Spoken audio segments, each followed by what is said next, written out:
गुज़श्ता रोज़ मेरी एक पीटीआई के बड़े सीनियर लीडर से very close the prime minister से बात हुई थी और मैंने यही सवाल पूछा था उनसे कि जहांगीर खान तरीन के हवाले से आप लोग क्या समझते हैं कि वो आप क्या इमरान खान को वो बैक स्टैब कर सकते हैं। देखें, इस वक्त तक तो जहांगीर खान तरीन ने एक से ज़्यादा दफ़ा मीडिया पे आके ये कहा है कि तहरीक इंसाफ मेरी पार्टी है और मैं तहरीक इंसाफ का हिस्सा हूँ और मैं कहीं नहीं जा रहा। हाँ, उनके खिलाफ जो केसेस थे वो बैरिस्टर शहजाद अकबर के ऊपर जो इल्ज़ाम रखते थे वो तो काबीना का हिस्सा नहीं रहे। उस वक्त एक आध बयान उन्होंने दिया था कि जी मैं आपका दोस्त हूँ, मुझे क्यों दुश्मन बनाने के ऊपर तुले हुए हैं। लिहाजा पार्टी के अंदर हैं इस तरह के जो एतराज़ात रहते हैं उनके ऊपर केसेस वेसेस बने, वो सारा मामला सबके सामने है। लिहाजा अभी तक जो है JKT जो है या उनके जो हम ख्याल लोग हैं जिनको वो लेके आए थे जहाज़ के अंदर, जो उनके कहने के ऊपर PTI का हिस्सा बने थे, वो फिल वक्त सारे के सारे PTI का हिस्सा हैं। वो कहते हैं कि जी हम वो भी बाकी सारी पार्टीज़ की तरह कि हम जो फैसले का कुल्ली फैसले का इख्तियार जहांगीर खान तरीन साहब को देते हैं, जिस तरह बाकी सारी पार्टीज़ के लीडरान के पास इख्तियार है। उनकी CEC यही कहती है कि जो आप करें वही हमें मंजूर है।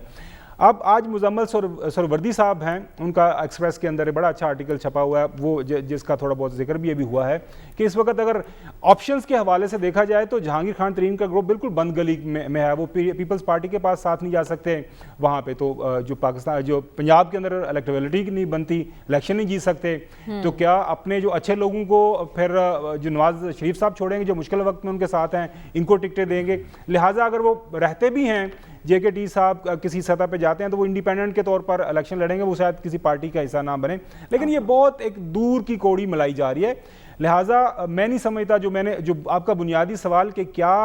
जहांगीर खान तरीन इमरान खान को बैक स्टैब करेगा, किसी कोई मौका आता है ऐसा कि तहरीक अदम एतमाद पैदा हो जाती है, मेरी इसके ऊपर अदना सी राय जो है, थोड़ी बहुत इन्फॉर्मेशन भी है और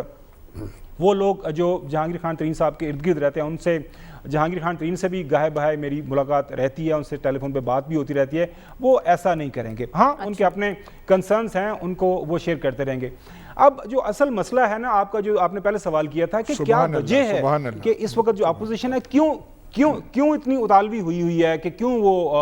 कि जी इस मौके को हमें कर लेना चाहिए। देखें, इंटरनेशनली आज भी एक न्यूयॉर्क टाइम के अंदर एक जो छपा हुआ है आर्टिकल, वो यकीनी तौर पर अयाज साहब ने पढ़ा होगा कि पूरी दुनिया की हुकूमतें ये जो अफराते ज़र है, महंगाई की वजह से परेशान है, जो ख़ास तौर पर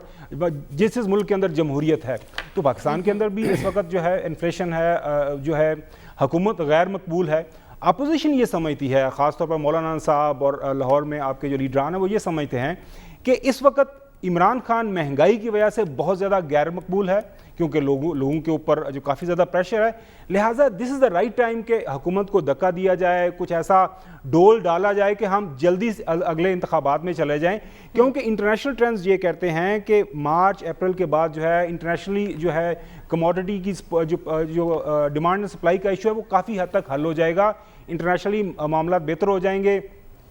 अक्सर आप बात करते हैं, सलमान गनी साहब जो पेट्रोल की आज भी बात की, तो मेरे ख्याल में मरियम नेक्स्ट प्रोग्राम में आप इनको ज़रूर बताइएगा कि इस वक्त इंटरनेशनल मार्केट के अंदर ऑयल प्राइसेस का क्राइसिस क्यों है और पाकिस्तान कितने में इंपोर्ट करता है और उसके ऊपर टैक्सेस कितने हैं। पाकिस्तान की जो हालात वाक़यात हैं, टैक्सेस बिल्कुल इन्होंने ख़त्म किए हुए हैं माजी के हुकूमतों के, लेकिन उसका असर है। प्राइम मिनिस्टर ने कहा कि बिल्कुल महंगाई है और इसका सबसे ऊपर जो है हमारे ऊपर इसका असर पड़ रहा है। मेरी राय के अंदर मरियम नवाज शरीफ ने जो पार्टी का एक नया चेहरा निकाला था, बिजली की वजाहत भी कर देंगे। अच्छा, एक नया जो चेहरा, सर बिजली पेट्रोल तो बंद दीजिए, ऑयल तो बंद दीजिए, खुदा दे बंदे हो फर्नेस ऑयल तो बंद दी। अच्छा,